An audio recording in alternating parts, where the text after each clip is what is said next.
What's up, everybody? Thanks for hopping on. I am really excited about this call this evening here later on the East Coast. So I appreciate Coach Jaida joining us from Coastal Carolina University, women's basketball head coach.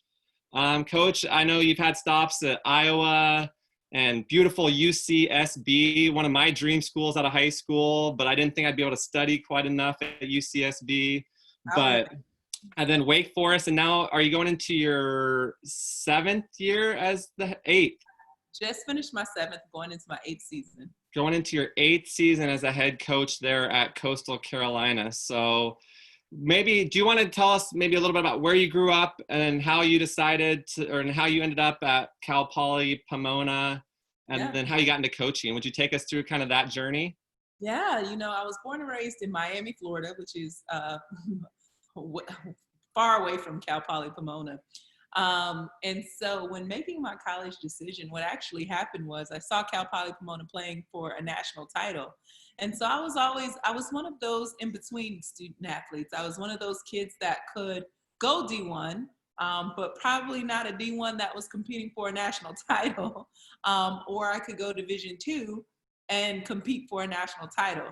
And I'm super uber duper competitive. And so I wanted to win the big daddy of them all. And so I called Coach Thomas, and he had interest, and ended up the best decision that I've made in my life was to go play for that man. He is an amazing coach. And so from there, where is he now, Coach? Where is the coach you played for? He's at St. Mary's in the Bay Area. And so still winning there, still doing a great job, still being the winner that Coach Thomas is. And so from there, my career kind of took off. After my senior year, he gave me an opportunity to coach. Our assistant retired, and I needed a couple more classes to graduate. And so he said, if I wanted to, I could have joined the staff. And that's how it all started for me. And then you had stops. So were you a GA, or were you an assistant? Or I guess D2, it kind of... Yeah, it's kind of all the same thing. I mean, I made $16,000 for the year. I lived in California, so that can tell you I still don't know how I survived or how I lived. But so I mean, I was listed as an assistant coach. I was an assistant. Yeah. And then so you were there. How long were you at your alma mater? Just till I finished my degree. And okay. So once I finished my degree, Coach Thomas helped me get my first, I guess, real job. And that's when he helped me become the director of operations at the University of Iowa. And so, yeah. So you were the director of ops at Iowa, and then did you end up at or where was your next stop? South Florida. I've got a picture. Someone sent me a picture of my first coaching job. I'm going to share it with you guys. Let's see. Yeah, the suit was terrible. It looks awful. But this was my very first coaching job. You see that? Wow. Yeah. Awful. That tan suit was awful. So University of South Florida with Jose Fernandez, who's amazing. Then I had the opportunity to go back to the West Coast and work for Lindsay Gottlieb, who's now the assistant with the Cleveland Cavaliers. Was with Cal Berkeley, right? That was before Cal Berkeley. So this was her head coaching job. Okay. Yeah. And so from there, I went from Santa Barbara to Wake Forest, and then from Wake Forest to Coastal Carolina. What was the reason for leaving? So you said you're from Miami area, right? And you were back there for a short period of time, and then the chance came up to go back to Southern California? Santa Barbara, that's like God's country, man. Are you kidding me? Beautiful. It's the most beautiful place that I have ever lived in my entire, and I've lived in Tampa, I've lived in Miami. There's nothing like Santa Barbara. Oh my God, nothing. That Central California coast. I cried when I left Santa Barbara. But the ACC, you got to go to Wake Forest, and that's obviously a big step up Yeah. in levels. Then Yeah. now going into your 8th year, congratulations. That type of longevity, it's hard to have that much longevity in any one place. So will you talk to us a little bit about the culture? I mean, do you guys have like slogans, sayings, key phrases? How do you describe, like, I know culture is kind of the buzzword, but how do you describe what your program's like? I mean, I think that we've got a ton of slogans. We've got a ton of all of that stuff. But the reality is we show up and we do work regardless of how we're feeling. We show up and do work regardless of what outsiders think or outsiders feel about what we're doing. We just show up and put our head down and we just do the work. I've got a ton of them. Our student athletes can probably recite a bunch of them for you guys. But the biggest thing is, faith without works is dead. And it took a whole lot of work to be able to build the program to where it is now. I'm grateful for longevity. There's a lot of, I had really talented student athletes, all of us. Gino says it all the time. There are coaches with great players and then there are ex-coaches. And so the reality is most of our time needs to be spent in recruiting because talent will allow you to have that type of longevity. And so I guess that's what we can attribute our success to.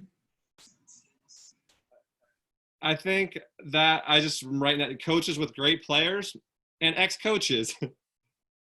Pretty much. And we say it's a lot more about the Jimmies and Joes than the X's and O's. The James and Jones, right? James Charmaines. It's about that for us in our game. It really is. It comes down to talent and then the chemistry.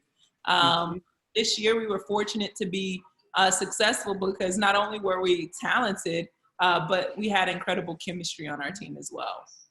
Chemistry, culture trumps talent. I think if it's close, right? If it's close and you have a better culture will always rise to the occasion. In a close game. Now, talent will win you games. I think culture wins championships, honestly. I think culture will drive you when everything else fails. And so culture is absolutely 1A because you know what? You're not always going to have the most talented ones all the time. You're not. That's just not reality. So talk a little bit about the recruiting aspect, because obviously you got to get the ones that buy into your culture, because if they don't want to be there, if they think, oh, well, I should be in the ACC, why am I going to Coastal? Like, it's not going to work. So talk to me a little bit about how you recruit. Well, I'll be the first to say, I don't think I've ever heard that, because if anyone's been to Coastal Carolina and our campus, you understand that it is a blessing to be a part of what we have at Coastal Carolina. And it is a phenomenal school. There's not very many schools. I have happened to be at maybe 2 of the very few schools that you can be at the beach, enjoy a quality of life, and still have phenomenal athletics. And that's not very common in the United States of America as a whole. And so when the student athletes that come here, they understand that they love our culture. Our university is an amazing, I don't even have to sell that, because that is the best part of our university. That is the best part. Is I've never had a student athlete come and say, oh my God, I hate Coastal. That just never happens. That's just not our reality. But what I will say is, if you want those talented kids that want to come in, and it's just about getting to know them from the beginning. The ones, Nairia Hamilton and DJ Williams, they were student athletes that came in that kind of just had a chip on their shoulder and wanted something to prove. Whether they were told they weren't good enough, whether they were told, that whatever the situation was, they came in with something to prove. And for me, luckily, both of them had the idea that they wanted to play pro, and that drove them for 4 years. And yes, both of them could have been BCS players, but I think when anyone steps onto our campus, it's really hard to give up what we have here. It's really difficult. So it's on the coast. It's on the beach. Oh yeah, we are. I'm gonna Now Google. it's not like driving into the gate of UC Santa Barbara having the ocean to your left. We are approximately 8 miles away from the exact ocean, but it's right there. But it's Right close. there. You can get there. You can get there in a 15-minute drive or less. I wouldn't recommend or less, but or less. The campus is awesome. That's great. What about, how would you describe your style of play? How would you, if people were gonna ask like your style of play, how would you describe it? Well, we averaged at 77.8 points per game this year, shooting about 44% from the floor. And so we put up a lot of points. We clearly play fast. I think defensively, what you would have saw, we held opponents to about 58 points a game. So we did a job. We did a number. And the, you know, our it's why we were so successful this year. It's because our offense was outstanding, but our defense was really good too. And so we led in most categories, offensively and defensively, in the Sun Belt Conference. One of the things that's been consistent, even before we had the numbers, we were always a really good rebounding team, and always a really good transition team. Those were things that I picked up from my college coach, Coach Paul Thomas. Those are things that were always super important. And so those are things that have stuck with me. I like a fast-paced game. I think I would be somewhere in between the old school and a millennial coach in terms of I get really bored with slow-paced games. And you know what? No knock. There's not one way to skin a cat. You know, there's a coach in our league that I greatly admire that will take the air out the ball, and he's got championship after championship after championship after championship on his wall. But that's just not my style of play. And so, you know, I think for anybody that wants to be a coach, you got to live with whatever you enjoy. I had a talk with Chanda Rigby, who's someone I deeply admire in our league too. And, you know, she always got flack for being just an offensive coach. I mean, Troy, she coaches at Troy. Troy is known for putting up numbers. And we always talk, I was like, if this is what you believe in, then you just take that and you go. Like, you've won with it. She's won 2 championships with that style of play. Whereas you have, you know, other teams that are the exact opposite that I have. So whatever it is, just believe in whatever it is you do and just believe in it. And so for me, transition, rebounding, defend, those are things that I believe in, and those are things that I believe will win us championships. That's awesome. I think the tempo, I agree, Kaylee, Caleb, Sam, Elaine, or Emily. You guys probably would, I know very few kids that say, well, I want to slow it down. I don't want to play fast, right? Like I think most players want to play fast. Maybe not all players, but majority of players want to play fast. So getting players that buy in and come in, I think that's essential for sure. Yeah. Let me ask you this. With all the social, how have you guys been handling it as a team with the Black Lives Matter? Have you had group meetings? Are you talking individually with your players? How have you been dealing with some of the social and racial injustices in our country? Yeah. So for me, you know, I had individual conversations with our student athletes probably early on when it first happened, allowed them to kind of talk about what it was that they felt about it. And so, you know, my student athletes come back in about 2 weeks. And so we'll revisit the topic and just talk about, you know, what is it that we want to do?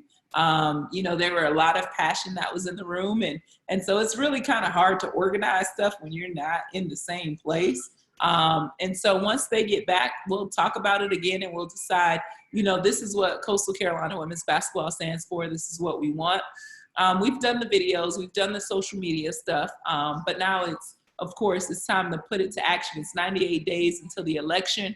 And so just trying to make sure that we're abreast of everything, all the topics, all the stuff that goes into it. So I think what you said, putting it into action, because it's kind of like what we said with the culture, right? Like it's cool to have a slogan or a saying or core values, but it's about your habits and it's about your actions. That's what your culture is, not what everybody wants. The cool slogan that says, win the day. But then if you're lazy and you just put it off till tomorrow, right? Like that's not going to do it. So I think I love what you said about putting it into action. And the first thing you said, Coach, that really stood out to me was you said that you asked the players how they felt. And I think that's a lesson, because I'm white. I will never know what it's like to be black. So for me to try to say, oh, I understand, I don't, and I never will. And so I'm trying to, that's the first thing that I'm telling, listen to those that are hurting, listen to those that this is affecting, and try to educate yourself, because it is so important to listen and try. And we'll never understand, I'll never understand, but I can listen and empathize and try to do what I can to be a support and an advocate. But I can't ever know what it's, I'm not going to try to say I understand. Right. But I love that you said, listen, ask them how they feel. How is this affecting you? And letting people speak their truth. Yes. And then I love that you said, put it into action.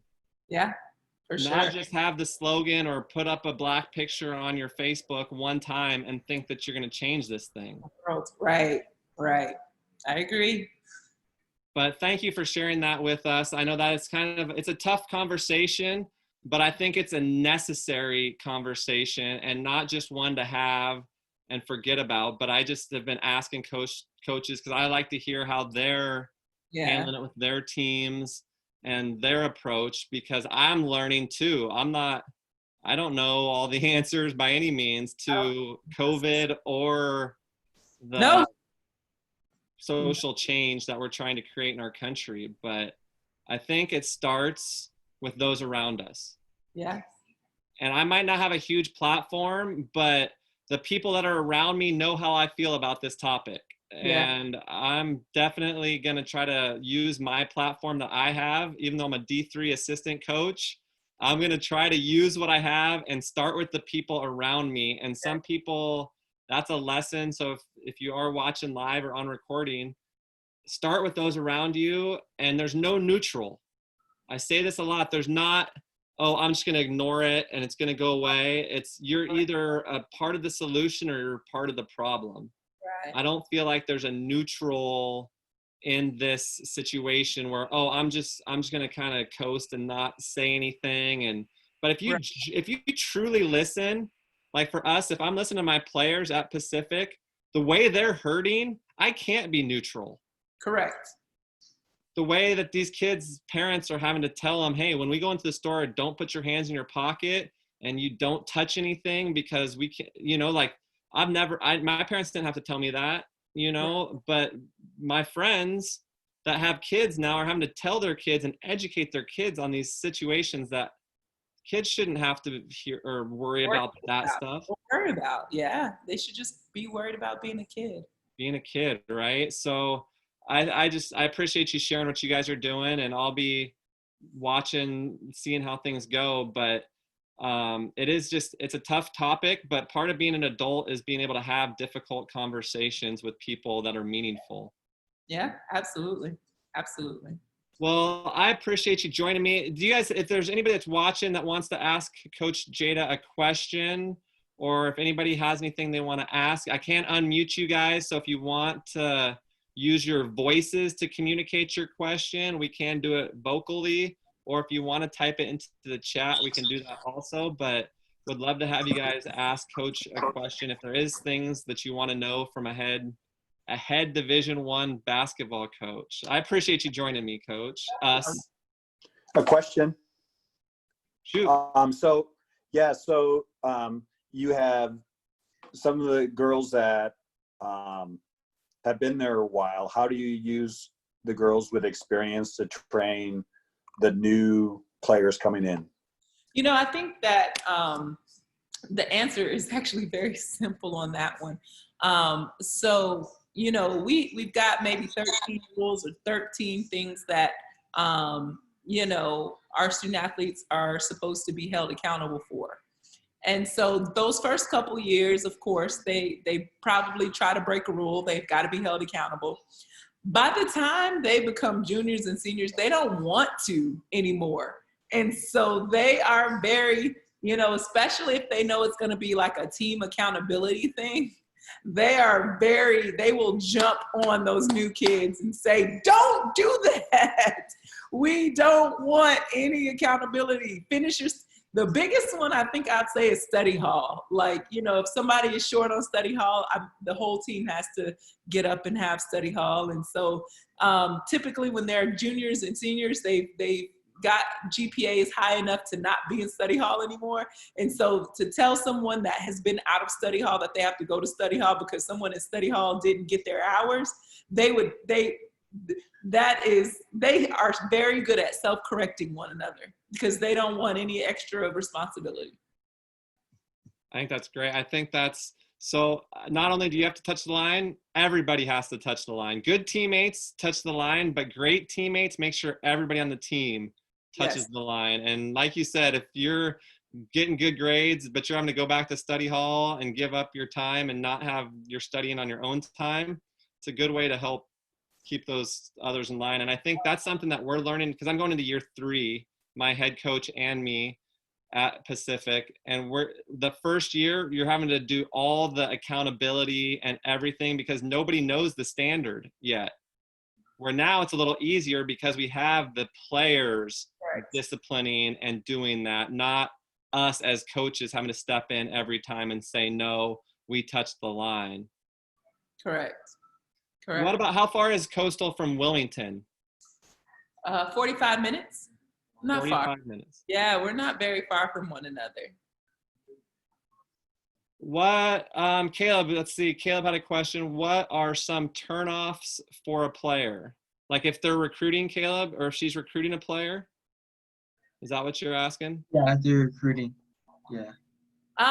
So things that I actually absolutely love in players are, you know, their ability to score. I love someone who communicates well on the court. I absolutely love, you know, competitiveness. So I love to see what is happening when the game is on the line, like the behavior, the body language. If they're able to hit shots, you know, when the game is on the line, if they have that confidence. I love players that are great teammates, that are high-fiving, that are cheering on, that don't care if they're playing or not. And I would say the ones, what I don't like or a turnoff would be the opposite of everything that I just said. Bad body language. Bad body language screams. I can't stand when I see a kid pouting or they check out of the game and then, right? Like that's something. Bad body language screams. Well, it's just distracting, you know, and so what I tell our kids, you know, and my kids have been great, honestly, with that, because you care more about you or you care about this team winning. And, you know, you call them out one time, like, hey, this isn't about you. This is about our team winning. This is what we're trying to do. And if the answer is that, girls are very intuitive and smart. They know if the answer is very selfish or self-centered, and they kind of self-correct and check themselves. Like this is about your teammates. If you can't do anything, you could be as mad as you want at coach for taking you out. But if you can't get over yourself and cheer for your teammates, then you don't need to be a part of this team. I think, yeah, that's so spot on. I like to see sometimes when I go recruit a kid, see him maybe have a bad game and see how they handle it, right? Like, because if I can go and watch a kid, I know they're probably good enough to play for us. So I want to find reasons to cross them off my list. So if a kid has a bad body or game, but he's still, hey, let's go, positive and excited to talk to me after the game, even though he might not have played well, but his team won. But if a kid didn't play well and his team wins and he's like, hi, Coach Miner, you know, I'm pouting, right? That's a turnoff for me. Well, because the reality is that's life. Not everything's going to go your way every single day. And energy is contagious. And you have to be careful about what you're giving off. And so you can have a woe is me moment, but this ain't about you. This is about us and our team. And that's the beauty of sports is there's not a lot of time to mope. You have to be able to get back on the train and refocus until the job is done. Again, going back to work until the job is done. And you cannot, there's not a lot of time to mope or feel sorry for yourself. Not in the course of a game. You know, you missed a shot, no big deal. Get back. There's so many impact things in a game of basketball that scoring is not it. And usually that's what gets in kids' heads. And if you just let them know, well, if you run really, really fast and get a layup, the basket will open way up for you, you know?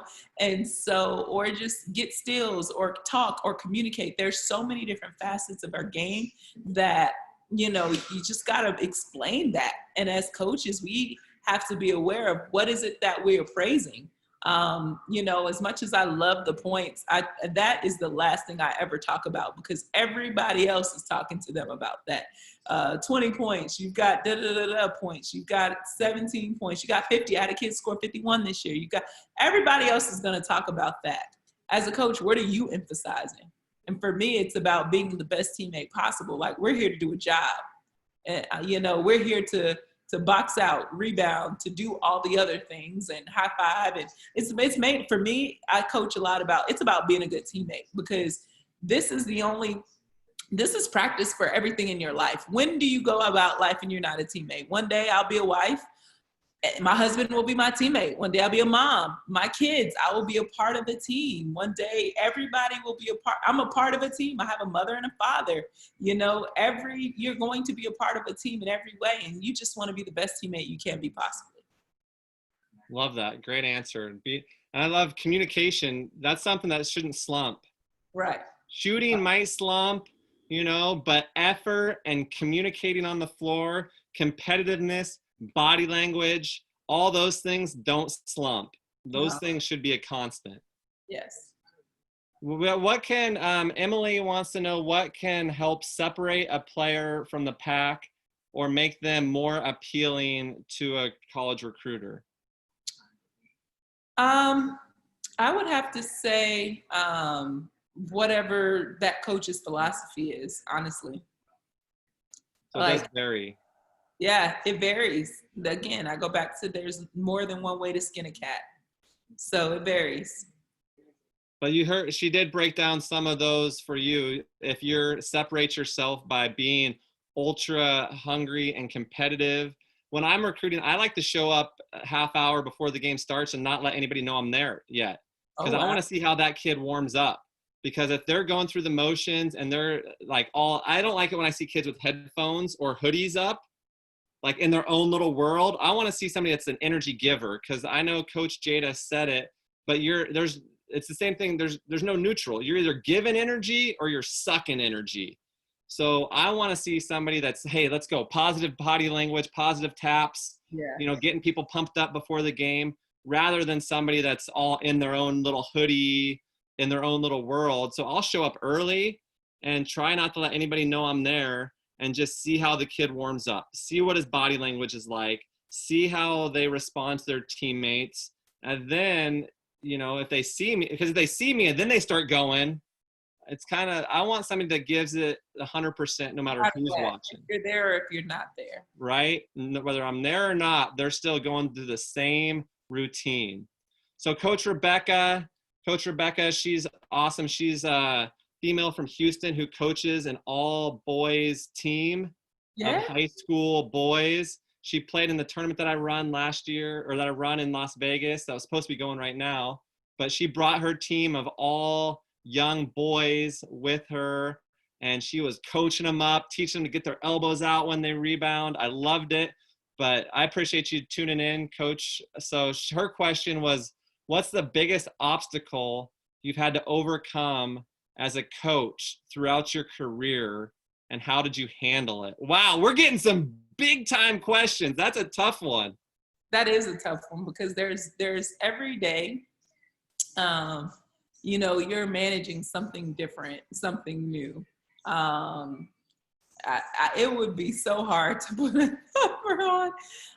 What was the toughest thing? I think, honestly, the toughest thing that I've had to endure as a coach was I had my player of the year this year. When she first came to me as a freshman, we were told she had ovarian cancer. That was the toughest thing. I was not prepared. I'm gonna tell you guys straight up. The kid was stronger than me. We found out at the same time. We were at the doctor together and I cried. The kid was just processing. So that was probably the hardest thing that I've ever had to endure and to kind of ensure, it just was wild because I'd never experienced anything like that ever. Not only had I not experienced that in my family, I had not experienced it at all. And so I didn't know how to navigate that, how to make this kid feel safe, how to be able to help her through her chemo treatments and all of that stuff. But glory to God, got saved, got healed. She returned to play, and clearly she had a phenomenal career. That's awesome. Overcoming obstacles. Every good story has a little bit of adversity, right? Like every good story. There's not many of them where you don't root for people that have everything given to them and everything goes perfect, right? It's not reality. Not going to happen. So how you handle adversity, we talked about it a little bit earlier, but I do kind of like when a kid has a tough game, or because everybody's a good teammate when you're winning. It's easy to be a good teammate when you're winning, but when you're losing or you're having the dog days of January where it's dark and it's long. It's actually not tough for us because that's the beginning of conference play. It's like February. February's the long part. That's when it starts to drag, huh? Yeah, February's the tough part because you're through some conference games. You're not quite at playoffs yet. They've been doing it. Travel started to pick up in January because you're gone every other week. February is that sweet spot where teams rise or fall. It is true. It is true. Well, Coach, I really appreciate you taking the time. It was awesome to connect with you. I'll definitely be supporting Coastal how I can from out here in Oregon. Definitely want to see you guys keep the winning going, but more importantly, impacting those young ladies. Thank you so much. Thanks for having me. Bye, you guys. I appreciate it. I'll unmute if you guys want to say goodbye to Coach. So everybody should be able to. Thank you, Coach Jaida. Thank you. Thanks, Rebecca. Thank you, Coach.